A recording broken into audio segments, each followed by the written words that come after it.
Good morning, you beautiful franchise people. Welcome to our November Coffee and Analytics, which recaps an insight from October. As you are joining this today, obviously things have changed politically. And typically when things change politically, as this dust settles, happiness changes for the franchise community. Not the topic that I'm going to focus on today, but I think it's important to note if you're sitting there in a franchise sales or growth mindset, franchise Zors, founders, head of development, and you reflect backwards on the last, say, 8 to 10 months, so we'll call it all of 2024, some people struggle not knowing the outcome of the election. I think through many people in my life who vote one way or the other. And if you were very frustrated with the outcome, I've heard the words, "I'm going to leave this country." I don't see many people leaving the country. Maybe some will. But I'll use that as the example when there's a little bit of turbulence behind the decision-making process. It's happening back here, and we're talking about the complexities of just purely buying a franchise and everything that comes alongside that. It's alongside that, not along. You know what I'm saying? It's tough, and so if we try to get into the psyche of a buyer, they're looking at politics, they're looking at their money, whether good or bad. Bitcoin's skyrocketing. And so did I put my money into Bitcoin or did I keep it in cash? You're looking at the outcome of the election. What could that mean for my financial positioning? And that's typically where things start when it comes to buying a franchise. I'm thinking through the process of how do I build more financial benefits for me and my family? Therefore, do I stay in my career that pays me a salary? Do I take some money that I saved up and take a risk and go into franchising? Do I go start my own business? And this isn't whether franchising makes sense or not. If you're watching this recorded, you may be looking at a franchise brand and wondering, does franchising make sense for me? That's a whole nother topic. I'm just purely talking about the turbulence of understanding what is happening with you financially. How is that going to impact your family? And thus the stress of an election, what that could potentially have on your decision-making process. And so because of that stress, the stress is no matter what, somewhat it's been lifted because the unknown is gone. We know who is going to be the next president. And so now that has settled, you have this pile of human beings that have been thinking about buying into your business. Maybe they visited your franchise development website, but haven't pulled the trigger of filling out the form. And so what we're going to start to see is more positive turnover of candidates to leads. That's going to start happening now. And so that's the good news. Like, again, it doesn't matter who won or who lost. That's a positive takeaway that has shifted from October to now. If you are watching this live, always happy to answer any questions you have or you need advice on. You have the ability to put questions into the chat if you're watching this live. You can do it anonymously, or you can actually put your name. So understand that is a feature that you can use. So whatever platform you're watching this on, feel free to add questions throughout this if you have them. So as I always do, and I set this every single Coffee and Analytics up this way. This time, I'm not drinking coffee from franchise. Stan's Donuts, love Stan's. But I always come up with some sort of insight that I want to share with you. And so this month I focused on the single most frustrating question that I hear is, where are my leads? It's such a tough question because there's so many components that go into lead generation. And unfortunately, I think things have been oversimplified, which ends up creating false expectations, which ends up creating frustration, not just for my team, but for our franchisors as well. When you're thinking about where are my leads, and why it frustrates me is because the components that go into it is timing, money, competition, strength of the business opportunity, buzz behind that business opportunity, perceived validation, your online footprint, your website. Is it a lead converter? And so there's all these different components that go into it. So when I get asked the question, where are my leads, and I start to unpack it, the complexity of my answer makes me seem like I'm speaking in like numbers instead of words. But I think it's important for a franchisor that wants to grow their brand to understand where we get to. So what I did this month, and if you're seeing the written word that accompanies this video, you're going to get some sort of sense into more of what I'm thinking. So the single most frustrating question I hear is, where are my leads? It isn't just frustrating for me, it's frustrating for the brand, because in your heart, or in their hearts of hearts, you truly believe the number of leads don't align to your expectations. You're thinking X, it's Y. And when you say, where are my leads? There's a sense of frustration. For our team, it is frustrating because our team is busting their butts to figure out the pathway to the fountain of leads. Like, where are these magic leads and how can it impact your business?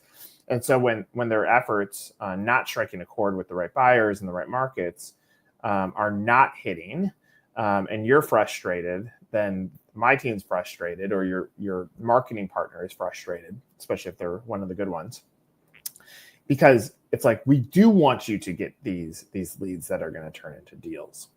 And so now, in my typical curious style, I wanted to start unpacking this and putting into a framework that you can think through. All right, so let's answer the question, where are my leads? So first comes the consumer. Far too often, we are brought into franchise development as the agency, content, PR, digital strategy, and marketing. And the challenge is, without a great consumer drumbeat, the franchise drumbeat will struggle. And here's why. Franchisees need customers, clearly. And when you can show your franchisees, this is your game plan for how we're going to acquire customers for you, which, ding, ding, this should be part of the framework of your franchise development website. How are we going to get you customers? And we'll keep working through this. Then they need to have a great operations to delight the client or customer and keep them active as a part of the business. So I'm talking through the consumer. So franchisees need customers, then they need great operations. So how are we going to acquire customers? How are we strengthening our operations? Because if the operations are weak and customer acquisition is strong, you're going to get a lot of at-bats to delight your customers.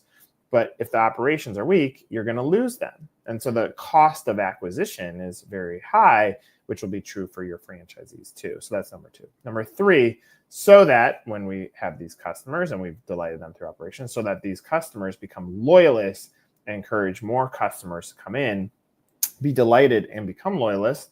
Loyalists spend more money and validate the business. When the consumer drumbeat is rolling and the operations are strong, the franchisees will make more money. There are also more eyeballs seeing what I call the Shake Shack effect, which I would say a line that is operationalized closer to the door so that everybody sees there's buzz with the brand. If you look at a Shake Shack line, they move the counter closer to the door, which means that door is being swung open more, which means to the outside world, they're like, oh, this could be the best burger in the world. Why? And so that's the 4-wall buzz. And then the buzz plus unit-level economics drive franchisee interest.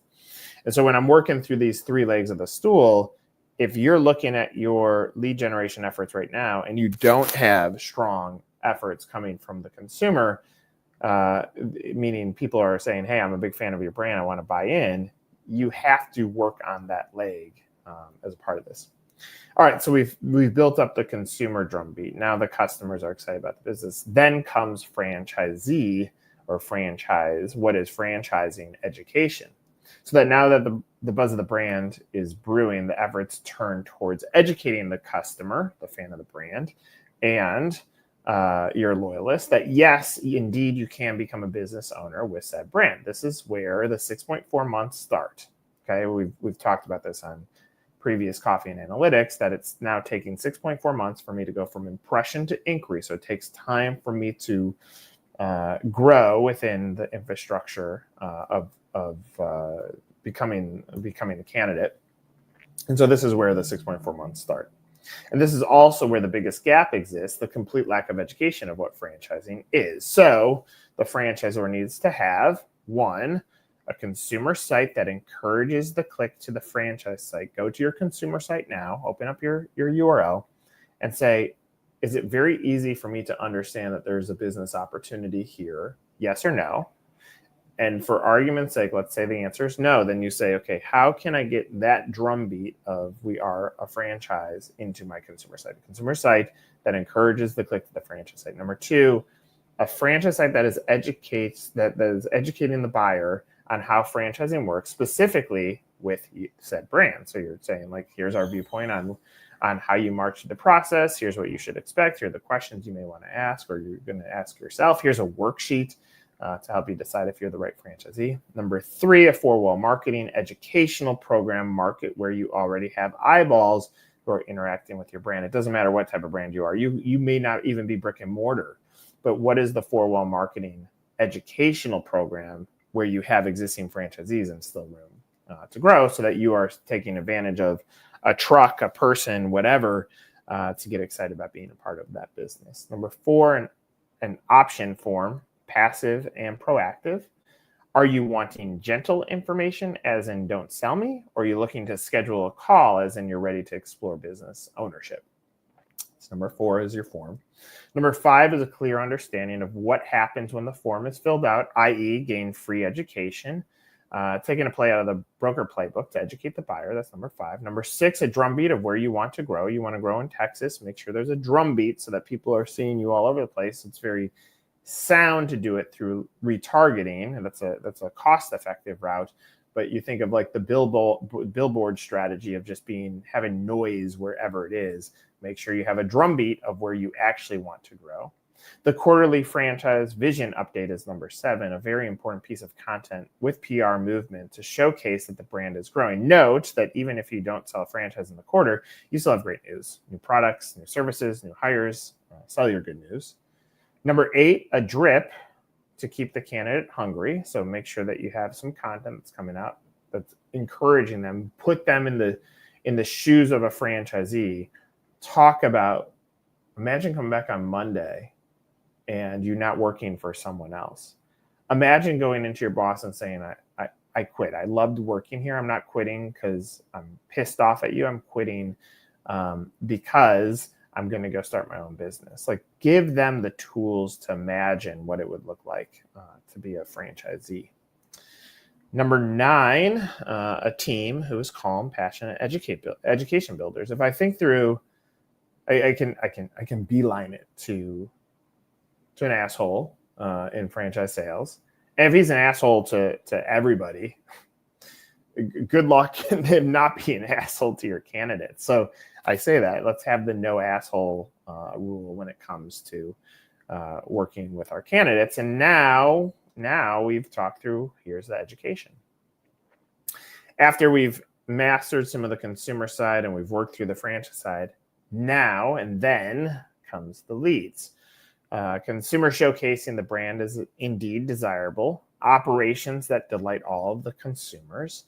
In education into the business opportunity with a clear FOMO, create the fear of missing out, whether that's quitting your job, not going to work on Monday, having more time with your family, building up wealth that is yours. Every minute that you spend working on this is actually to build wealth for your family.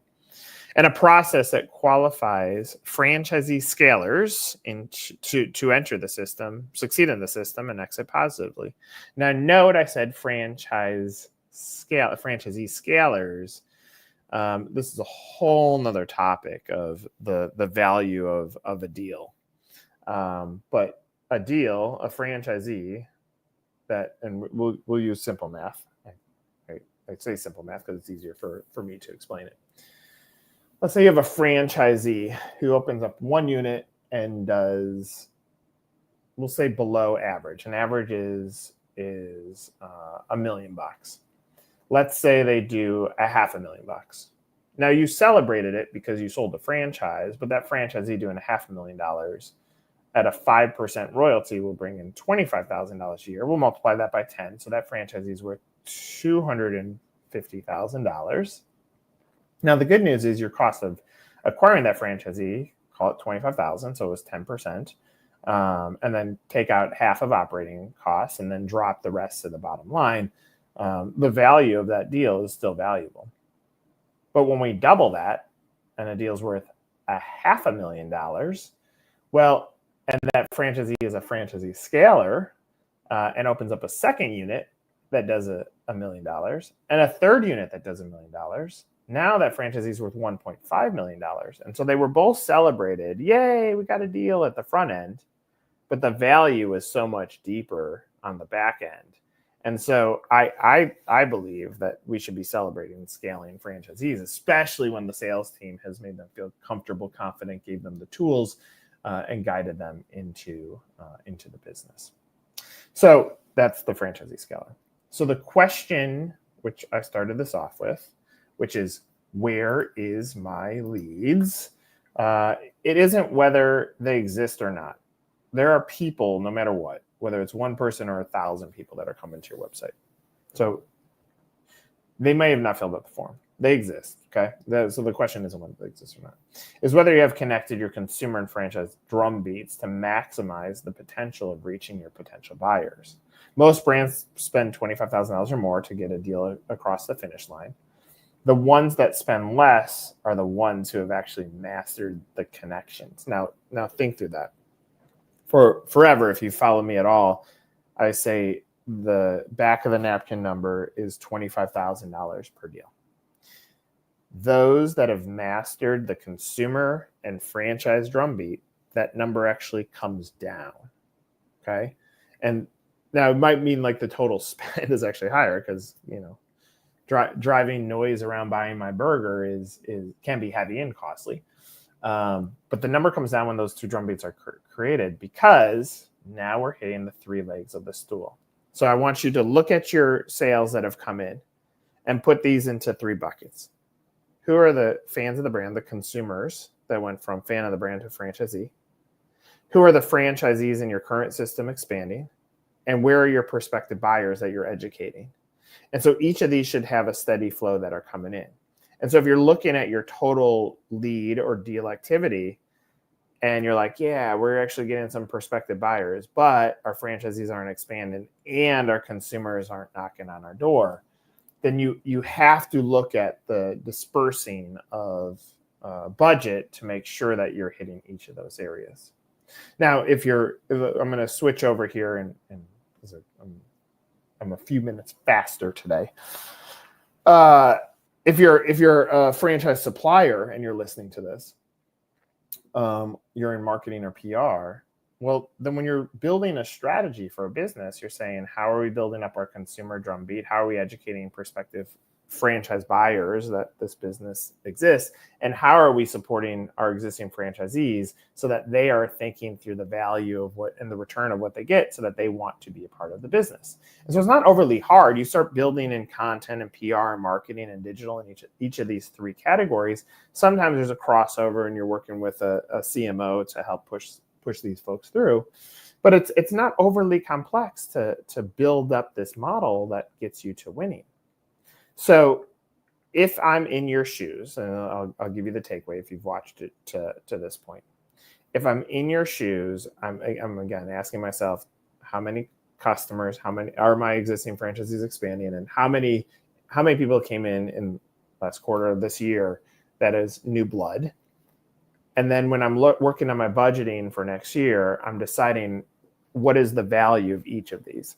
If you look backcast, and you say, a franchise buyer who was a fan of the brand does $1 million in average unit volume. Someone who we convinced to come over here and give us a shot when they were in the midst of looking for a franchise does $750,000. And a current franchisee that's expanding does $1.5 million. Well, you'll have a model here that starts helping you understand how do you want to separate out those budgets, not by medium, more so by message. And this will help you get there. If you do see that you have a gap in your sales process, you can close the gap. I promise you the gap is closable. The final thing that I'm going to say is this. And I go back to my first statement, which really wasn't a part of coffee and analytics, but it's an insight. I look at brands when I'm studying, like, what were their most explosive growth periods? When did they grow fast? I could go backwards to 2008 and I can say the brands that spent when everybody else didn't and said, hey, I'm here, I'm creating the noise and the buzz, are the ones that grew. If I look at 2008, 2012, 2016, immediately following the election, didn't matter who was elected, the brands that went heavy in that year when there's a shift of president, or the decision has been made, I see growth. And so you come out of the gates, it's like what happened after COVID. Like the customers were like crammed in their homes and they came out and they spent. And so we look at our unit level economics, and a lot of businesses had these explosive growths in end of 2020 into 21. Vaccine came out, 21 was really good, and it goes whoop, and it goes down, and it coasts a little bit. And so if your perception is when it starts going down like this, like you're going to ebb and flow, and there's going to be these J curves where you reinvest and it goes, shoo, it might go whoop. I guess I just did that on video. That someone is going to create that into me. Whoop. But if you get out there and you're ready to spend in the first and second quarter of next year, I think you're going to be deeply happy with the outcome. So hold that true. Let's say your budget is $1 million for next year, or again, easy math, $1.2 million, $100,000 a month because there's 12 months, 1.2. I would say spend half of it in the first 4 months. So at 1.2, get through 600,000 in the first 4 months. Do a little bit of coasting, so take it down a little bit for maybe a 3 or 4 month run, and then hit it hard at the end. The reason you hit it hard at the end is because all that energy that you built up in the first 4 months, like now they're looking, they're thinking, and you hit it hard at the end, you're going to be like, FOMO, buy now, buy now, buy now, buy now. And so if you broke it into a third next year, the middle 4 months, you might pull it down a little bit to let the drum beat go, or you reposition the way that you're spending. Maybe rely heavier on PR because there's a standard retainer that, is being dispersed, and you pull back a little bit on digital, depending on how the production of your sales are going. And it almost gives you a turn to really hyper in on that consumer. And then at the end of the year, you spend more. Like if you divide into a third, you're going to go heaviest in the first third, lowest in the second, and second highest in the end of the year. That's what I would advise. Don't go month to month and keep it consistent. So that's what I got.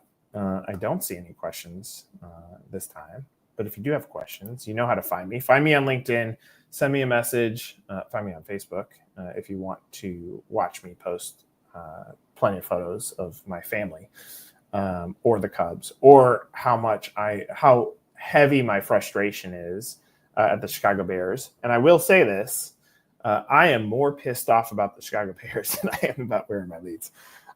So hopefully that turns around by the next one. We got 4 weeks from now. So that's what I got. Thanks for watching. Appreciate all of you.